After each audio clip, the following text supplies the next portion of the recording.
Drive for Daru, driving rain. These all in a bunch as they come towards the Adelaide hairpin. De Consolis has escaped away, 7/10 of a second clear. He can pick his racing line. The rest are going to go 5 abreast. Garcia sliding his way into turn number 5. Almost collects Ravelli at the apex of the Adelaide hairpin. Ravelli holds on for 3rd position. Then it's the top 2 in the championship. Daru in 4th and Bose in 5th. The gap would be narrowed as things stand. And Daru is about to be done a favour by Adrian Huertas, who's thinking about a manoeuvre here on Jeffrey Bose. The rain is really coming down now. Just over a lap to go. Yeah, lap and a half to go, and Hugo Chances isn't clear now at this stage because Marc Garcia has brought the group back up to them.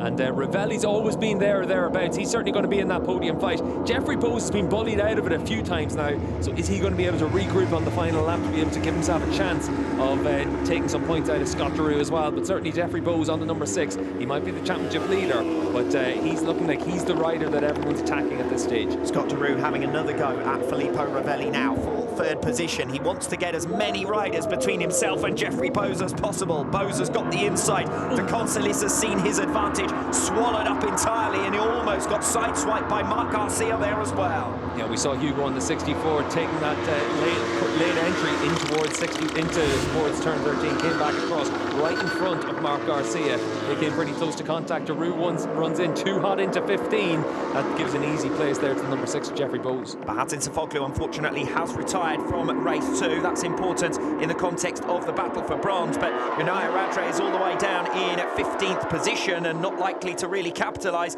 Tom Booth Amos, of course, really was relegated out as well. He's right the way back down the order, and as far as riders who might make some progress, Hugo de Consolis is going to be one of the biggest winners here as we see Jeffrey Bose coming through on the inside. Ravelli! Oh, Ravelli stays on. He's going to go through the gravel trap. Can he rejoin the circuit? It's going to be impressive if so. That was some save from Filippo Ravelli, but after running in the podium positions for the majority of this race, he's the first rider to miss out in that top 8 battle. Yeah, get himself out to Montova for that. A really good save through the gravel trap, but you can see on the run down into 5, Jeffrey Bose on the number 6. He's managed to give himself a chance here. He's opened up a gap over Scott Daru, and how many times have we seen this from Jeffrey Bose? When push comes to shove, he's able to keep that cool head. He's been able to collect himself and open up a gap to Scott Daru, his cheap championship rival. Marc Garcia aggressive there on Hugo de Consolis coming through for our race lead, and the Frenchman is pushed down to 2nd. He has controlled the second half of this race. De Consolis on the 64.